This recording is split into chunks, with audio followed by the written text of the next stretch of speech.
Is this just teenage stuff, or should you be worried about what's going on with your kid?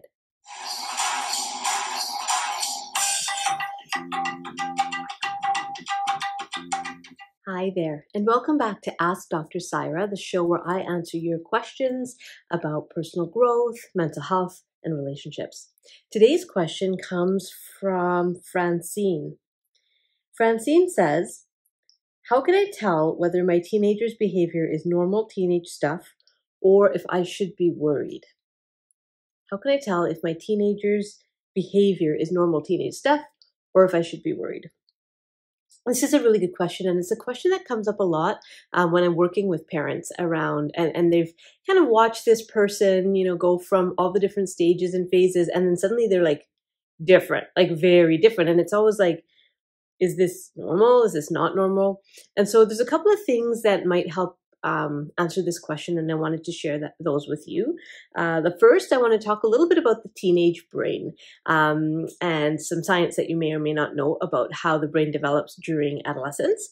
The second is having effective communication with your teen. And then the last one is danger signs, things to look for if, to kind of that you should actually be on alert if you see these things.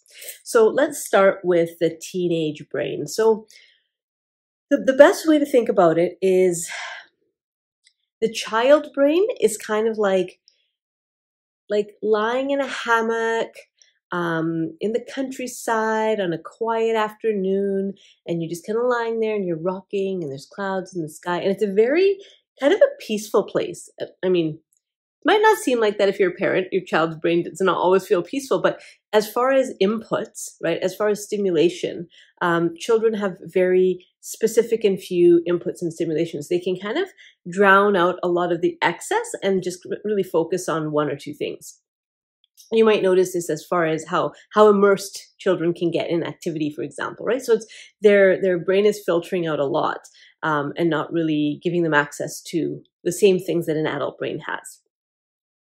So as the child grows and they enter into their teenage years, there's a shift that starts happening in the brain that's kind of equivalent to being kind of at London Heathrow Airport when flights are arriving, flights are leaving, there's baggage happening, there's want to get to your flight on time, there's security, there's a checkpoint, there's interactions with all these people you have to make, and it's busy, right? There's a lot of inputs, there's a lot of stimulation, there's a lot to look at, things that you didn't even notice before, you're starting to notice, and that's the shift that happens, in kind of a metaphor of a shift that happens in the child's brain as they move to adolescence. So knowing that, you you can see why we would want to give our teens a little bit of the benefit of the doubt, right? They're going through this really difficult transition in their brain that we don't really talk much about. We talk about hormones, right? But it's not as much the hormones as it is like changes that are happening structurally in the brain, and energy that's going to new centers of the brain that wasn't really, it was kind of shifting into other places before. It's hard to kind of explain, and I don't want to get into too much of the science of it, but just know that we're going from very hammock in the countryside to London Heathrow Airport. So it's a change.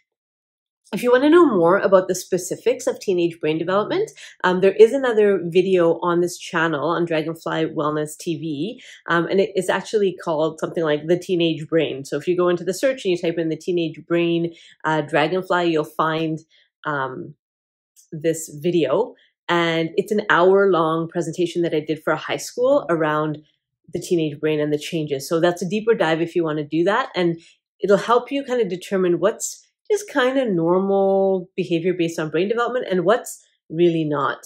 So that's another resource for you after you're done this video if you want to click there and go visit and do a deeper dive. So the second piece is around effective communication. So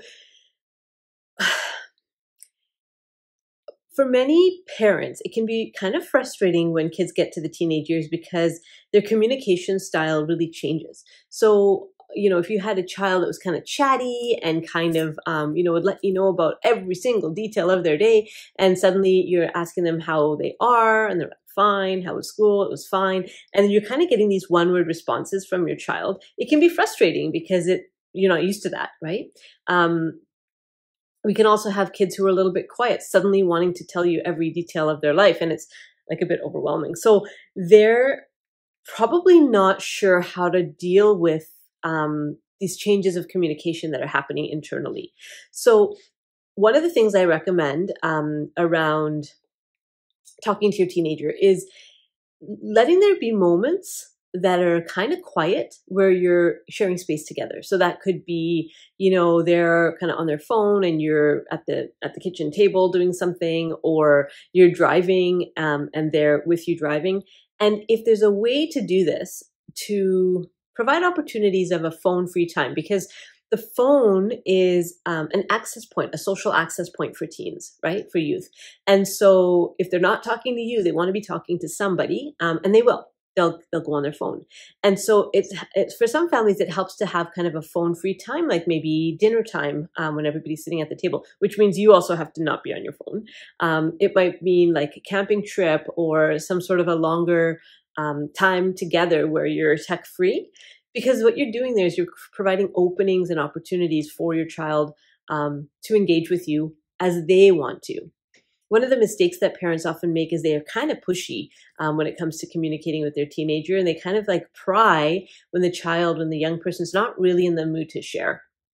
And so the second part of effective communication is to be available when they're ready to talk, which is really hard to do when it's late at night. I know myself, it's like, really, we had all day together and here we are at 11 o'clock and you want to come in and have a conversation. But if you think about when they were little and you used to do tuck-ins, for those parents who did that, like the nighttime routine, that's when there's kind of a tenderness and a vulnerability that comes out usually at night, kind of around sleep time. And they might be more open to sharing with you, but it has to be initiated by them.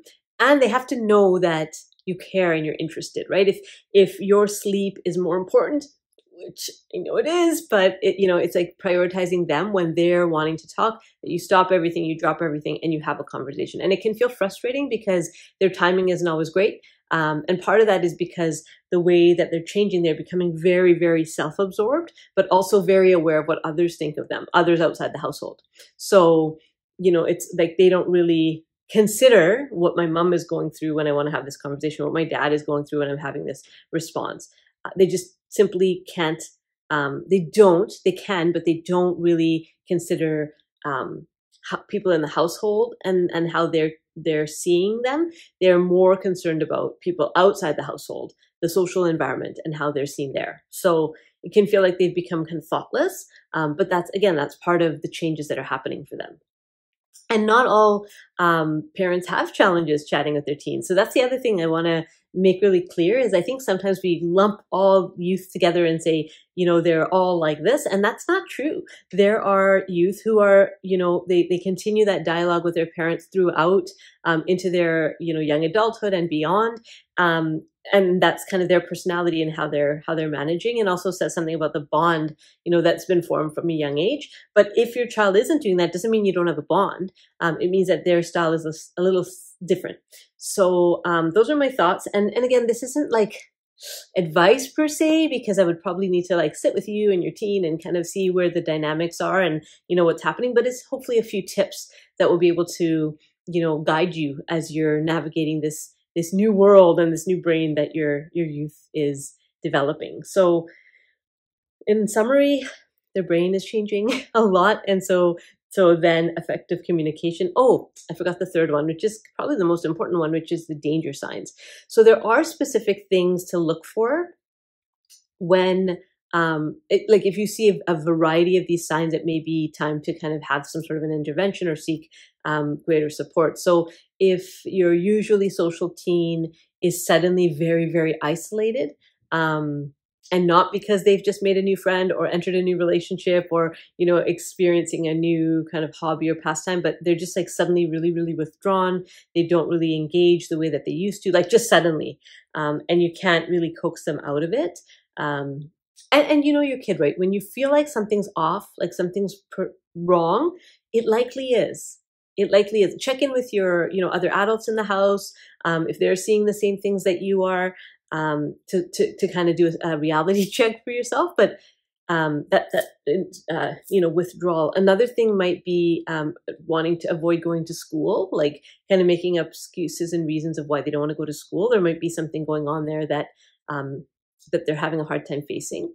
And another one is sudden disinterest in their technology. So, there was somebody who was like on their phone and suddenly they're not. And you're not sure exactly why. There isn't like, oh yeah, I'm in the running club now or something. It's like suddenly that could be a way of avoiding social engagement because there's something going on online that's difficult for them to deal with. So that's another thing. And I think the best way around danger signs is and there's more, and you can go online and like read a bunch of stuff around, how to support your youth. I do want to point you to the Search Institute. So the Search Institute has done a study on what are the 40 qualities, what are the qualities that it takes and the inputs that it takes for youth to thrive. And they have some really interesting research on there about these 40 different inputs that when youth have them, they thrive. And what's fascinating about it is positive social group is only one of those 40. When it comes to mind, it's like, oh, they've got to have good friends and then they'll be fine. That's one of the 40 inputs that helps youth succeed and thrive. So that might be another thing to check out in the Search Institute. And I'll put a link to that in the description here.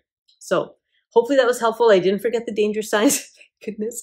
And if you found this useful, and you have someone in your life who has a young person growing up and there's some questions, please pass this on and pass this along. And if you did find something helpful, feel free to like and subscribe, and we'll see you next time. Bye.